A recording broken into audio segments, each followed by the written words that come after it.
అందరికీ praise the lord అండి. Israel ministries అనే కార్యక్రమాన్ని వీక్షిస్తున్న మీ అందరికీ మా హృదయపూర్వకమైన వందన మరణాతలు. ఆలస్యం చేయకుండా ఈరోజు వర్తమానంలోకి వెళ్ళిపోదాం. గడిచిన నెలంతా కూడా చక్కని అంశాల ద్వారా దేవుడు మనతో ఎంతగానో మాట్లాడి మనల్ని బలపరచడని నేను నమ్ముతున్నాను. ఈ వారము దేవుడు మనతో మాట్లాడుతున్న అంశము ఎవరి గురించి అంటే, ఒక స్త్రీ గురించి నేను మీ అందరికీ కూడా తెలియచేయాలని ఆశపడుతున్నాను.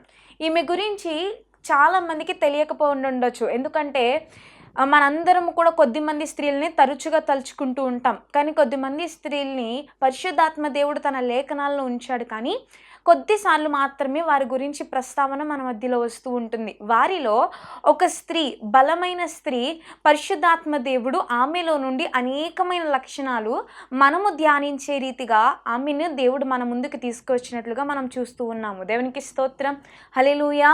ఈరోజు ఆ స్త్రీ ఎవరు అంటే, సమూయేలు గ్రంథంలో మనము ఈ స్త్రీని చూస్తాం. ఈమె పేరు రిస్పా. ఏంటండి ఈమె పేరు? రిస్పా. అయితే ఈమె గురించి ఎక్కడ రాయబడి ఉందంటే, 2వ సమూయేలు గ్రంథము 21వ అధ్యాయము 8వ వచనంలో ఈమె గురించి ప్రస్తావన రావడం జరిగింది. ఎలా అంటే, అయ్యా కుమార్తెయగు రిస్పా అని. ఏమొచ్చిందండి? అయ్యా కుమార్తెయగు రిస్పా. అంతే. ఈమె బ్యాక్గ్రౌండ్ కానీ, లేదంటే ఈమె పలానా కులాస్తురాలని కానీ, లేకపోతే ఈమె పలానా మతస్థురాలే కానీ, ఈమెకి ఎంత ఆస్తుందని కానీ, లేదా ఈమె ఇటువంటిదని కానీ, ఎటువంటి ఒక వివరణ ఈమె గురించి రాయబడలేదు. కానీ ఈమె గురించి రాయబడింది, ఈమె అయ్యా కుమార్తెయగు రిస్పా. దేవునికి స్తోత్రం, హల్లెలూయా. ఎందుకు ఈమె ఇంత స్పెషల్ అంటే, ఎందుకు ఈమె ఇంతగా ప్రత్యేకించబడింది అని మనం చూస్తే, ఈమె ఎవరి యొక్క ఉపపత్నిగా తేబడింది అంటే, మనందరికీ తెలుసు ఇజ్రాయేలు రాజైన సౌలు రాజు, ఇజ్రాయేలు ప్రజలకి మొదటి రాజైన సౌలు రాజుకు ఈమె ఉపపత్నిగా తీసుకురాబడింది. ఉపపత్ని అంటే అచ్చే ఒక భార్యలాగే అని చెప్పొచ్చు. ఉపపత్నిగా తీసుకురాబడింది. అయితే ఈమె ఉపపత్నిగా తీసుకురాబడింది అంటే రాజుకి తీసుకురాబడింది కాబట్టి ఆమె కొద్దిగా స్పెషాలిటీగా మారింది. ఈమె రిస్పా అనే స్త్రీ అయ్యా కుమార్తెకు పుట్టి, ఆమె కొంచెం ఏమైందంటే రాజు చేత గుర్తించబడి, రాజు చేత ప్రేమించబడి, రాజుకి ఉపపత్నిగా తీసుకురాబడింది. దేవునికి స్తోత్రం, హల్లెలూయా. రాజుతో చాలా చక్కగా ఉన్నారు సౌలు రాజు. రిస్పా చాలా చక్కగా గడుస్తుంది కాలం. దేవుని యొక్క మహాకృపను బట్టి దేవుడు సౌలు రాజుని, రిస్పాని ప్రేమించి వారికి 2 కుమారులను ఇచ్చారు. ఆ 2 కుమారులు ఎవరు అంటే, ఒకటి అర్మోని, ఇంకోటి మెఫీబోషెతు అని 2 కుమారుల్ని ఈ యొక్క సౌలు రాజుకి మరియు రిస్పాకి దేవుడు వారిని ప్రేమించి వారికి 2 కుమారులను ఇవ్వడం జరిగింది. కాలం చాలా చక్కగా జరుగుతుంది, వెళ్తుంది, ఆనందంగానే ఉందంతా కూడా. కానీ ఒకానొక సమయాన్న సౌలు రాజు యొక్క కుమారులు, తన సంతానం అంతా కూడా అనుకోని కారణాల వల్ల యుద్ధంలో మరణించిన తరువాత, అలాగా ఇక చూడండి, ఇప్పుడు ఈమె భార్య అనుకోండి, ఈమె మహారాణిగా ఏలొచ్చు, పర్లేదు, చాలా చక్కని స్థితిలో ఉండొచ్చు. కానీ ఈమె తేబడింది ఒక ఉపపత్నిగా తేబడడంతో అప్పటిదాకా సౌలు రాజు ఉన్నప్పుడు ఉన్న గౌరవము, సౌలు రాజు చనిపోయిన తర్వాత ఆ గౌరవం అనేది తగ్గడం మొదలైంది. ఆమె గుర్తింపు అనేది పోయింది. ప్రేమించబడింది రాజు చేత, కానీ రాజు చనిపోయిన తర్వాత ఆమెకు ప్రేమ అనేది దక్కట్లేదు. కానీ ఇలా ఉన్న ఈ సందర్భంలో ఒకానొక సమయాన్న అబ్నేర్ అనే వ్యక్తి, అబ్నేర్ ఎవరు అంటే సౌలు రాజు యొక్క సేనాధిపతి, చీఫ్ ఆఫ్ హిస్ ఆర్మీ, సేనాధిపతిగా ఉన్నప్పుడు, అతను రాజు ఉన్నప్పుడు ఈ రిస్పాతో చాలా చక్కగా ప్రవర్తిస్తూ భయభక్తులు కలిగి జీవించేవాడు. కానీ ఎప్పుడైతే సౌలు రాజు చనిపోయాడో అబ్నేర్ వచ్చి రిస్పాతో తప్పుగా ప్రవర్తించడం ప్రారంభించాడు. ఈ తప్పుగా ప్రవర్తిస్తుంటే ఈ రిస్పాతో ఇలా అబ్నేర్ తప్పుగా ప్రవర్తించడం సౌలు రాజు యొక్క కుమారుడికి తెలియడంతో ప్రశ్నించాడు అబ్నేర్ని. అలా తప్పు కదా, నా తండ్రి ఆమెను ప్రేమించి తీసుకొచ్చాడు కాబట్టి, ఎంతైనా ఆమె ఉపపత్నిగా తేబడింది కాబట్టి, రాజు చేత ప్రేమించబడింది కాబట్టి నువ్వు అలా చెయ్యకూడదు అని చెప్పి అబ్నేర్ని ప్రశ్నిస్తే అబ్నేర్కి కోపం వచ్చేసింది. మీ రాజ్యానికి నేను ఎంత చేశాను, ఎన్ని యుద్ధాల్లో నేను మిమ్మల్ని కాపాడాను, మీ రాజ్యాన్ని నేను ఎంత నిలబెట్టాను, ఒక రిస్పా గురించి, ఒక స్త్రీ గురించి, అది కూడా ఒక ఉపపత్ని గురించి నన్ను నిందిస్తారా, నన్ను అవమానిస్తారా, నన్ను కుక్కలా చూస్తారా అని చెప్పి కోపపడిపోయి ఆ ఆవేశంతో ఆ కోపంతో దావీదు దగ్గరికి వెళ్ళిపోవడం జరిగింది. దేవునికి స్తోత్రం, హల్లెలూయా. ఎప్పుడైతే దావీదు దగ్గరికి వెళ్ళిపోయాడు అబ్నేర్, దావీదు దగ్గరికి వెళ్ళిపోయి దావీదుతో మాట్లాడుతున్నాడు. అప్పుడు దాకా దావీదుకు ఒక సేనాధిపతి ఉంటాడు కదా, ఆ సేనాధిపతి విషయం అంతా చూసి సేనాధిపతి అసూయ వస్తుంది. ఎందుకంటే అబ్నేర్ వచ్చాడు, అబ్నేర్ చాలా బలవంతుడు, సౌలు రాజుకే సేనాధిపతిగా ఉన్నాడు. ఇప్పుడు అబ్నేర్ ఒకవేళ దావీదుతో బాగా మాట్లాడి దావీదుకి తన టాలెంట్స్ గురించి చెప్తే నా సేనాధిపతి పోస్ట్ తనెక్కడ తీసేసుకుంటాడో, లేదంటే నన్ను పక్కన పెట్టేసి తనెక్కడ నా పోస్ట్లోకి వచ్చి కూర్చుంటాడో అని ఒక అసూయతో ఆ యొక్క సేనాధిపతి, దావీదు యొక్క సేనాధిపతి ఏం చేశాడంటే అబ్నేర్ని వెనక నుంచి వచ్చి చంపేయడం జరిగింది. దేవునికి స్తోత్రం, హల్లెలూయా. ఇక అబ్నేర్ సంగతి అయిపోయింది. మనం చూస్తే ఈ విషయం అంతట్లో ఈ రిస్పా ఎటువంటి తప్పు చేయలేదు, ఏ తప్పుడు విషయంలోకి తను వెళ్ళలేదు. కానీ లేనిపోయిన రీతిగా అప్పటిదాకా తనకు వచ్చిన గౌరవం కానీ, అప్పటిదాకా తనకు వచ్చిన మంచి పేరు కానీ, అప్పటిదాకా తనకు అందిన ప్రేమ కానీ సౌలు రాజు చనిపోయిన తర్వాత అందలేదు. కానీ అయినప్పటికీ పోన్లు ఏదో బ్రతికేద్దాం అని అనుకున్న ఈ రిస్పా జీవితంలో అబ్నేర్ వచ్చి ఏం చేశాడు, లేనిపోయిన చెడు నిందనంతా వేశాడు. దేవునికి స్తోత్రం, హల్లెలూయా. ఎప్పుడైతే ఇలా వేశాడో ఈ రిస్పా జీవితంలో అప్పటిదాకా కొంచెం మంచిగా ఉన్న ఆమె జీవితంలో ఒక చేదు అనుభవం వచ్చింది. ఇక రెండవ విషయం ఏంటంటే, ఇప్పుడు హ్యాపీగా కొడుకులను చూసుకుని బ్రతికేస్తూ, తనకిద్దరు కొడుకుల్ని మంచిగా యవ్వన వయసులోకి వచ్చారు, వారిని చక్కగా చూసుకుని బ్రతికేదాము, పోన్లే రాజు ఎలాగా చనిపోయాడు, ఇక నా ఇద్దరు కుమారులే నాకు అన్నీ అని అనుకుంటున్న ఈమె జీవితంలో ఇంకో చేదు అనుభవం జరిగింది. అదేంటంటే, సౌలు రాజు ఉన్నప్పుడే గిబియోనీయులకి మరియు ఇజ్రాయేలీలకి చిన్న వాదం జరిగింది. వాదం జరుగుతున్నప్పుడు ఇంత లోపల సౌలు రాజు చనిపోవడం, సౌలు రాజు చనిపోయిన తర్వాత దావీదు రాజుగా రావడం, వచ్చిన తర్వాత నుంచి ఇజ్రాయేలు ప్రజల జీవితం అంతట్లో కూడా కొరువుతో నిండిపోయింది. ఒకసారి గమనిస్తే ఇజ్రాయేలు ప్రజలంటే దేవుని ప్రజలని చెప్పుకుంటాము, ఇజ్రాయేలు ప్రజలంటే దేవునికి ఇష్టమైన వారని చెప్పుకుంటాము, ఇజ్రాయేలు ప్రజలు దేవుని చేత ఎన్నుకోబడిన వారని చెప్పుకుంటాం. అంతకు మించి ఇప్పుడు ఇజ్రాయేలు ప్రజల్ని పరిపాలిస్తుంది ఎవరు అంటే దావీదు మహారాజు. అంటే దావీదు మహారాజు అంటే దేవునికి చాలా ఇష్టము, దేవునికి ఇష్టానుసారుడైన మనుష్యుడు, దేవునికి ప్రియుడని మనం చెప్పుకుంటాము. అటువంటి దావీదు గారు పరిపాలిస్తున్న ఈ సమయంలో ఇజ్రాయేలు ప్రజలందరికీ కొరువుతో బాధపడుతూ ఉన్నారు. దేవునికి స్తోత్రం, హల్లెలూయా. ఈ కొరువును చూసి ఎవరికి ఏం అర్థం కావట్లేదు. దేవుని అడుగుతున్నారు, ఏంటి ప్రభువా ఎందుకు ఈ కొరువు అని, కానీ సమాధానం రావట్లేదు దేవుని దగ్గర నుంచి. ఈ భయంకరమైన పరిస్థితుల్లో రాజ్యాన్ని కొరువులోంచి ఎలా బయటకు తీసుకురావాలి, ఈ ప్రశ్నలన్నిటి మధ్యన ఏం చేయాలో తెలియని పరిస్థితుల్లో దావీదుకు ఒక ఆలోచన వచ్చింది. ఆ ఆలోచన ఏంటంటే, గిబియోనీయులకు ఇజ్రాయేలీలకు వాదాలు జరిగినాయి కదా, వారు ఏం చేశారంటే గిబియోనీయులు ఇజ్రాయేలీల యొక్క బార్డర్స్ దగ్గర కూర్చుని అలా ఉండిపోయారు. అయితే వారి వల్ల, వారి ప్రార్థనల వల్ల కానీ, వారి యొక్క మనవల ద్వారా కానీ దేవుడు ఆలకించి ఇజ్రాయేల్ ప్రజలకు ఏమైనా కరువు పెడుతున్నారేమో అని చెప్పి దావీదు గిబియోనీయుల దగ్గరికి వెళ్ళి, స్వయముగా దావీదే గిబియోనీయుల దగ్గరికి వెళ్ళి అడుగుతారు, ఏమనంటే మీకు అసలు ఏం కావాలి, మీరు ఏమైనా కోరుకుంటున్నారా మా రాజ్యం నుంచి, ఏదైనా ఇస్తున్నారా మా రాజ్యం నుంచి అని అడిగినప్పుడు వారు చెప్తున్న మాట ఏంటంటే, మీ రాజ్యం నుంచి వెండి కానీ, బంగారము కానీ, ఆస్తిపాస్తులు కానీ, భూములు కానీ ఎటువంటివి మాకొద్దు, సగభాగం మాకొద్దు, అసలు ఏమి వద్దు మీ రాజ్యం నుంచి, సౌలు రాజు యొక్క 7 కుమారులు మాకు కావాలని చెప్పారు. దేవునికి స్తోత్రం, హల్లెలూయా. 7 కుమారులు మాకు ఇచ్చేయండి, 7 మేము చంపేసుకుంటాము అని చెప్పి సౌలు రాజు మీద కంప్లైంట్తో దావీదు గారికి ఎప్పుడైతే చెప్తూ ఉన్నారో దావీదుకు కూడా ఏం చేయాలో అర్థం కాలేదు. ఎందుకంటే 7 కుమారులు సౌలుకి సంబంధించిన వాళ్ళని ఎవరి చేతికి అప్పచెప్పేయాలి, గిబియోనీయుల చేతికి అప్పచెప్పేయాలి. ఈ పరిస్థితి అంతా కొంచెం కన్ఫ్యూజన్గా ఉన్నప్పుడు అసలైన కొడుకు వాళ్ళని ఇవ్వకూడదు కాబట్టి ఏం చేశారంటే 7 కుమారులు ఎవరున్నారు అని పరిశీలన చేస్తే 5 కుమారులేమో సౌలు రాజు యొక్క కూతురు కుమారులను అప్పగించేసి, ఇంకో 2 కుమారులు ఎవరు ఎలాగ అప్పగించాలి అని చూస్తే 2 కుమారులు దొరికారు. ఎవరండి? ఈ యొక్క రిస్పా 2 కుమారుళ్ళు దావీదుకి కనబడగానే ఆ 2 కుమారుల్ని కూడా తీసుకువెళ్ళి గిబియోనీలకు అప్పగించేయడం జరిగింది. దేవునికి స్తోత్రం. హల్లెలూయా. చేదు అనుభవం, ఎంత చేదు అనుభవం అంటే ఆ తల్లి ఆశపడింది, అటు భర్తని పోగొట్టుకుంది, ఇప్పుడు 2 కుమారులు ఉన్నారు, ఆ 2 కుమారులే తన లైఫ్ అనుకుని ఆ 2 కుమారులు తనని బాగా చూసుకుంటారు, తనకి దక్కని గౌరవం తన కుమారుల ద్వారా దక్కుతుందని ఎంతో ఆశపడిన తల్లి జీవితంలో ఇప్పుడు ఒక చేదు అనుభవము.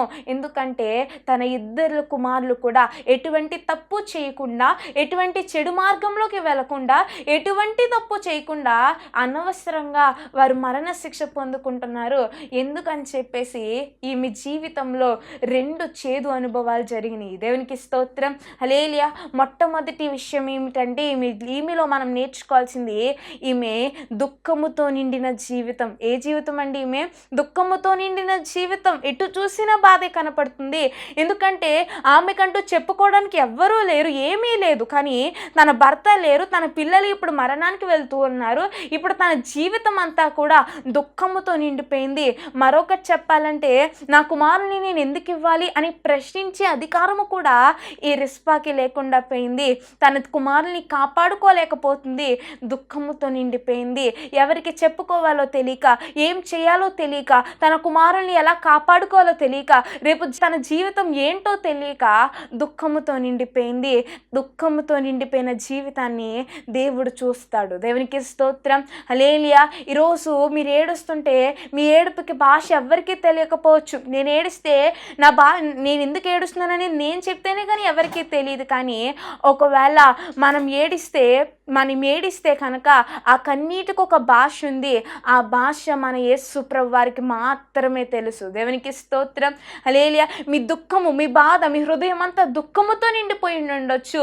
మీ దుఃఖముతో నిండిన జీవితాన్ని చూసే దేవుడు మన యేసయ్య. ఏ బాధతో మీరు ఉండొచ్చు, మీ కుటుంబ సమస్యల, మీ బలహీనతల వల్ల, లేదంటే ఇంకేమైనా ద్వారానా, ఏ సమస్యతో మీరు ఉన్నారో నాకు తెలియదు. కానీ మీకుతో దేవుడు చెప్తున్నాడు, ఈ రిస్పా జీవితం వలె మీ జీవితం కూడా దుఃఖముతో నిండిపోయిందేమో, ఏం చేయాలో తెలియని పరిస్థితుల్లో మీ జీవితం అంతా, మీ హృదయం అంతా దుఃఖంతో ఉండిపోయిందేమో.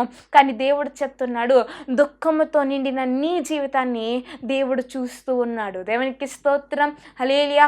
తగిన సమయం వచ్చినప్పుడు, టైం వచ్చినప్పుడు దేవుడు తప్పనిసరిగా నీ దుఃఖాన్ని తీసివేసి, నీ చేదు అనుభవాన్ని తీసివేసి, నీ జీవితాన్ని మధురంగా మార్చబోతున్నాడు. నీ చేదును తీసివేసి, నీ బాధనంతా తీసివేసి, నీ జీవితాన్ని దేవుడు మంచి అందమైన జీవితంగా దేవుడు మార్చబోతున్నాడు. దేవునికి స్తోత్రం. హల్లెలూయా. కొండ మీదకి తీసుకువెళ్ళిపోయారు తన కొడుకుల్ని. కొండ మీదకి తీసుకువెళ్ళి అక్కడ ఉరివేసేసారు వాళ్ళ కొడుకుల్ని. ఆ యొక్క 7గురిని కూడా అక్కడ కొండ మీదకి తీసుకెళ్ళి ఉరివేసేగానే ఆ 7గురు ఏ తప్పు చేయకుండా ఆ తన 2 కుమారులు కూడా చూడండి, మనకి ఎవరైనా ఉరిశిక్ష వేయాలి అంటే వాళ్ళు బాగా పెద్ద మహా దొంగలైనా ఉండాలి, లేదంటే ఎవరినైనా చంపేసి ఉండాలి. ఏదైనా పెద్ద పెద్ద తప్పులు చేస్తే పెద్ద పెద్ద శిక్షలు వేస్తారు తప్ప మ్యాక్సిమం ఉరిశిక్ష అనేది వెయ్యరు కదా. ఏదో పెద్ద తప్పు చేస్తే వేస్తారు. కానీ ఈ రిస్పా కుమారులు ఏ తప్పు చేయలేదు. అసలు వారి జీవితం వాళ్ళు ఏదో గడుపుతున్నారు, ఏదో రకంగా వెళ్తుంది. కానీ అయినప్పటికీ కూడా ఈ రిస్పా కుమారులు ఏ తప్పు చేయనప్పటికీ కూడా ఉరి శిక్ష వేయబడ్డారు. తన 2 కుమారుల యొక్క కళేబరాల దగ్గర అలా కూర్చుని ఏ ఒక్క జంతువు, ఏ ఒక్కటి కూడా తన కుమారులకి హాని చేయకుండా, తన కుమారుల శరీరాన్ని, తన కుమారుల యొక్క కళేబరాలు పాడవ్వకుండా అలా కాపాడుకుంటుంది. దేవునికి స్తోత్రం. హల్లెలూయా. ఈరోజు మీకు నేను చెప్పాలనుకుంటున్న విషయం ఏంటో తెలుసా? చనిపోయిన తన కుమారుల కళేబరాలంతా అలా కాపాడుకుంటుంది తల్లి. ఈరోజు మీ యొక్క పిల్లల్ని ఇంకెంత అలా కాపాడుకోవాలో చూడండి. లోకం చాలా చాలా ఎక్కువగా ఆకర్షిస్తూ ఉంటుంది. లోకం నుంచి కాపాడుకోవాలి, సాతాను నుంచి కాపాడాలి, లోక ఆశలు, లోక తలంపుల నుంచి కాపాడాలి, ధనము నుంచి కాపాడాలి, వ్యర్థమైన ఆలోచనల నుంచి కాపాడాలి. ప్రతి వాటి నుంచి కూడా మీ పిల్లల్ని మీరు కాపాడుకోవాలి అంటే నేను కాపాడేస్తానంటే అయిపోదు, కానీ ప్రార్థన పూర్వకంగా ఉండాలి. ఈ తల్లి ఎలా అయితే ధైర్యము కలిగి తన కుమారుల్ని కాపాడుకోవడానికి సిద్ధపడిందో, అట్టి అట్టి రీతిగా మీరు కూడా మీ పిల్లలు చెడు త్రోవకి వెళ్ళకుండా, ఎటువంటి రాంగ్ వే చూస్ చేసుకోకుండా, అనవసరమైన వాటికి వెళ్ళకుండా మీరు కూడా మీ పిల్లల్ని ఈ రిస్పాలాగా కాపాడుకోగలగాలి. దేవునికి స్తోత్రం. హల్లెలూయా. తల్లిదండ్రులుగా మీరు కూడా మీ పిల్లల్ని కాపాడుకోగలిగితేనే ఉత్తమమైన తల్లిదండ్రులు అవుతారు కదా. ఎందుకంటే ఈరోజు మీ పిల్లలకి చాలా గారాబంగా ఏది కావాలితే అది అన్నీ పెట్టేస్తున్నారు. కానీ రీసెంట్గా మేము విన్నాము, అన్నీ ఇచ్చేసారు, ఏది చదవాలనుకుంటే చదివించారు, ఏ డ్రెస్ కావాలంటే ఆ డ్రెస్, ఏది ఫుడ్ కావాలంటే ఆ ఫుడ్ అన్నీ ఇచ్చేసారు, అన్ని రకాల సదుపాయాలు ఇచ్చారు. కానీ ఆఖరికి చూస్తే ఆ తల్లిదండ్రులకి బాధాకరంగా చేదు అనుభవాన్ని మిగిల్చి తన పిల్లలు ప్రవర్తనను జీవిస్తున్నారు. కానీ ఈరోజు మనం అలా ఉండకూడదు. మీరు మీ పిల్లల్ని ప్రతి చెడు నుంచి కాపాడాలి, ప్రతి సాతాను నుంచి కాపాడాలి.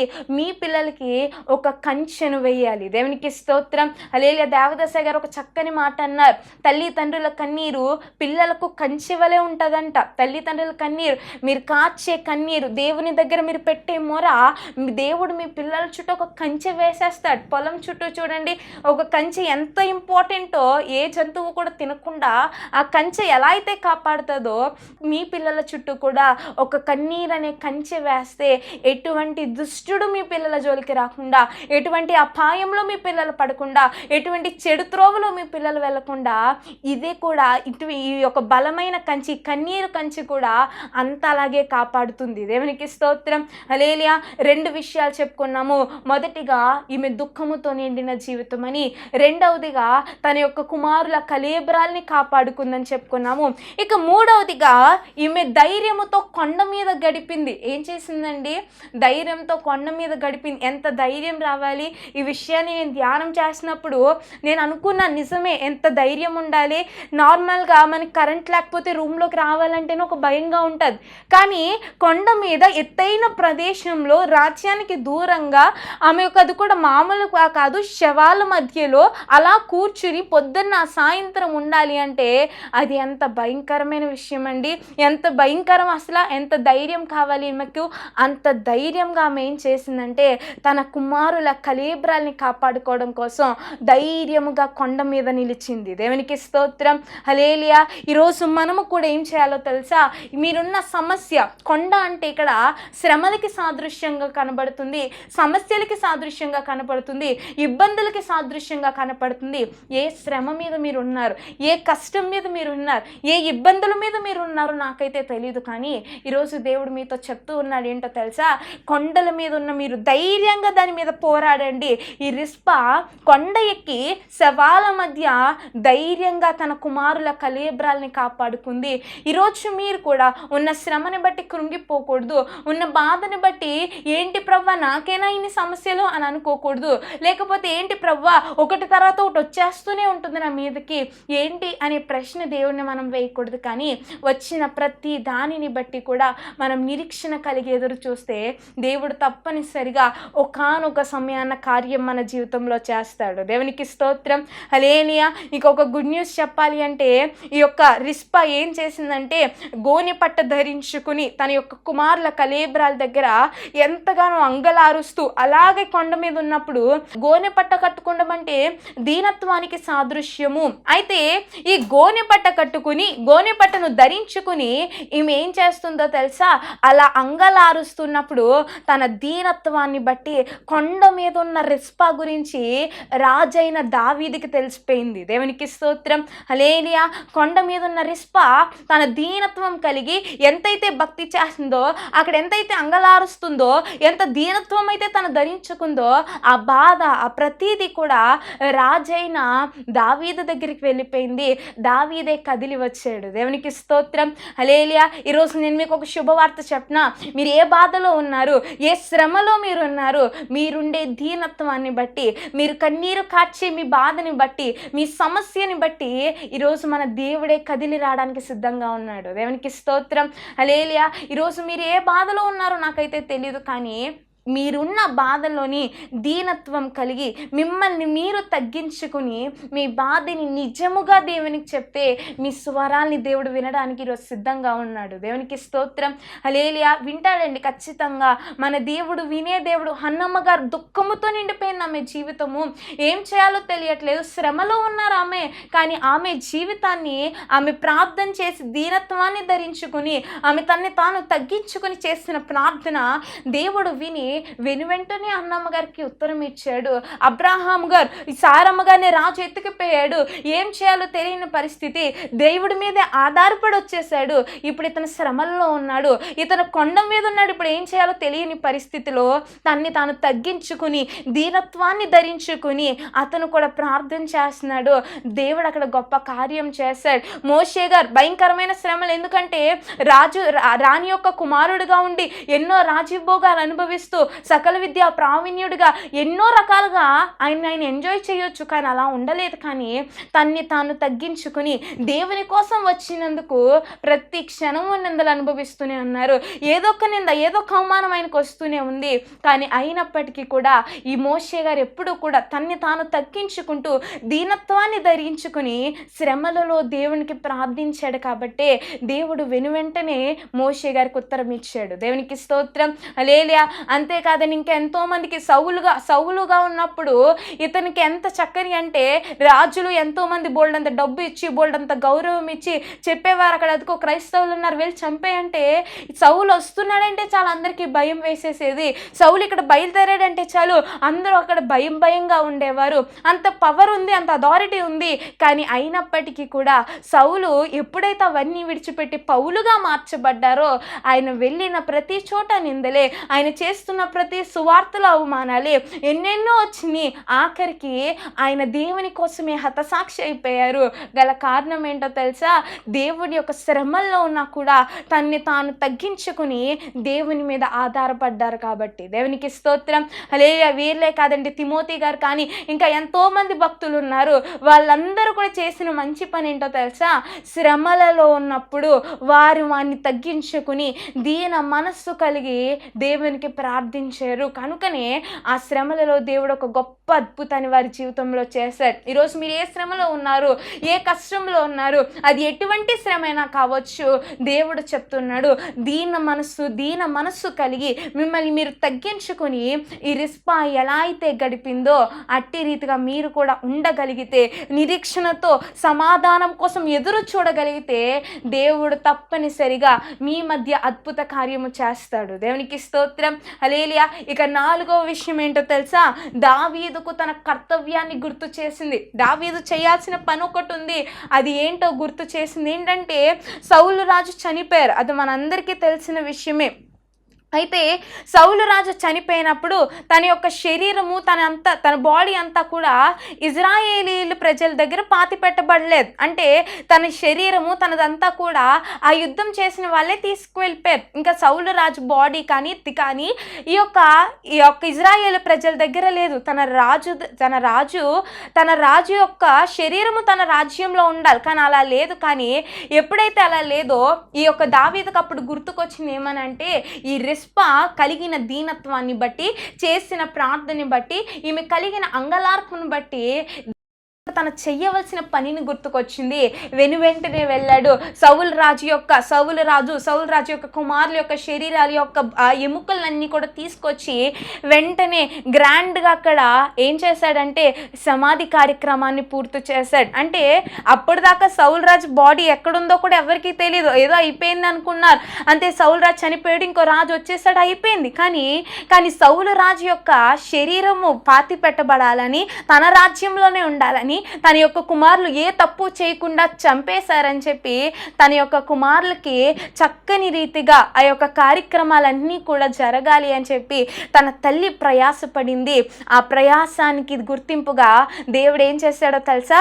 తన తండ్రి సౌలు రాజు కుమారుల యొక్క ఎముకలన్నిటితో పాటు కొండ మీద ఉన్న తన కొడుకుల్ని కూడా తీసుకొచ్చి సౌలు రాజుతో పాటే పాతి పెట్టబడింది. దేవునికి స్తోత్రం.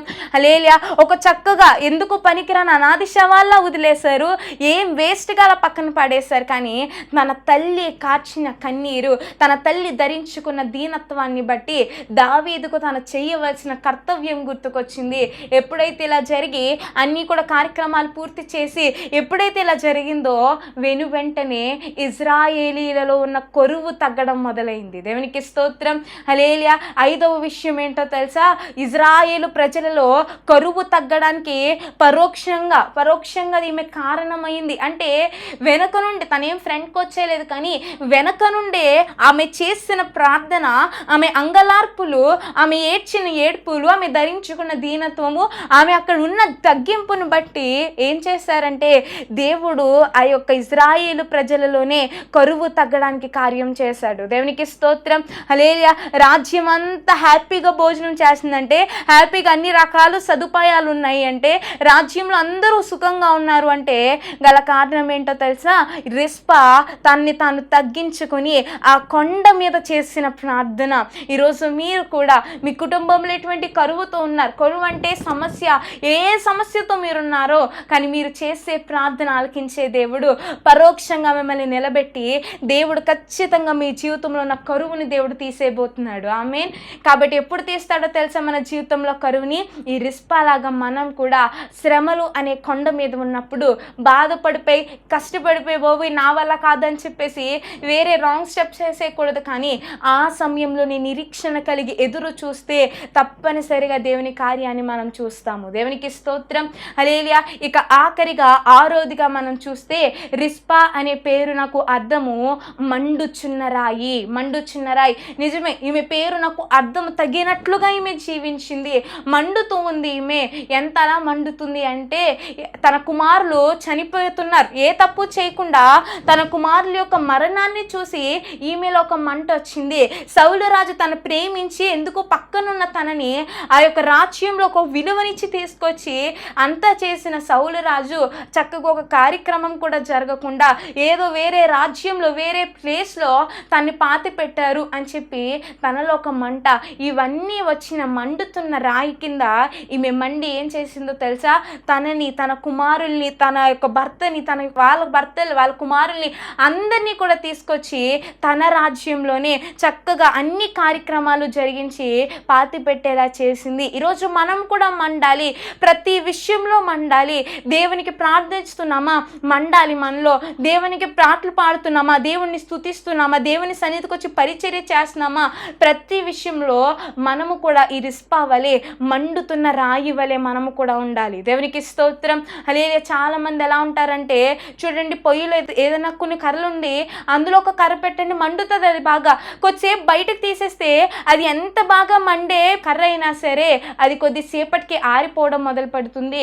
అదే రీతిగా మనం కూడా క్రైస్తవులుగా సంఘంలో ఉన్నంతసేపు బాగా మండుతాము, కానీ సంఘంలోంచి బయటకు వచ్చిన తర్వాత, ఒంటరిగా ఉన్న తర్వాత, లేదంటే ఎవరూ లేని సమయంలో మనలో మంట కూడా తగ్గిపోవడం మొదలవుతుంది. అలా మనం ఉండకూడదు. కానీ ఎక్కడున్నా సరే ఈ రిస్పా వలె మనం కూడా మండుతున్న రాయి వలె ఉంటే దేవుని యొక్క అద్భుతాన్ని మనం కూడా చూస్తాం. ఈరోజు మనం ధ్యానం చేసుకున్నాము రిస్పా గురించి. ఈ రిస్పాలో ఉన్న అనుభవం మనం కూడా కలిగి ఉన్నాము. దేవుడు తప్పనిసరిగా ఈ రిస్పా జీవితంలో చేసిన అద్భుతాన్ని దేవుడు నీ జీవితంలో, నా జీవితంలో కూడా చేయునుగాక. ఆమేన్. అందరికీ మరణాత. Praise the lord. Israel ministries అనే కార్యక్రమాన్ని వీక్షిస్తున్న మీ అందరికీ మా హృదయపూర్వకమైన వందన మరణాతలు. ఈ వర్తమానములు మీకు ఆశీర్వాదకరంగా ఉన్నట్లయితే ప్రార్థన చేయండి. అలాగే దేవుడు మిమ్మల్ని ప్రోత్సహించినట్లయితే స్క్రీన్ మీద కనబడుతున్న ఈ నెంబర్కి ఫోన్పే కానీ గూగుల్ పే కానీ చేసి ఈ యొక్క పరిచర్యను ఇంకను సహకారం చేసి ప్రతిరోజు కూడా అనేకమైన వర్తమానాల ద్వారా మీ ముందుకు రావాలని మేము ఆశిస్తున్నాం. కాబట్టి దేవుని యొక్క ప్రేరేపణను బట్టి మీరు చేయగలిగిన సహకారము, ప్రోత్సాహము అందించాల్సిందిగా ప్రభు పేరట తెలియజేస్తున్నాము. అలాగే పరిచర్య కోసం ప్రతిదినము కూడా మీ వ్యక్తిగత ప్రార్థనలో జ్ఞాపకం చేసుకోండి. దేవుడు మిమ్మల్ని, మీ కుటుంబాన్ని దీవించును గాక. అలాగే ఎటువంటి ప్రార్థన అవసరతల కోసమైనా ఈ యొక్క నెంబర్కి కాంటాక్ట్ చేయొచ్చు. అందరికీ మరణాత. Praise the lord.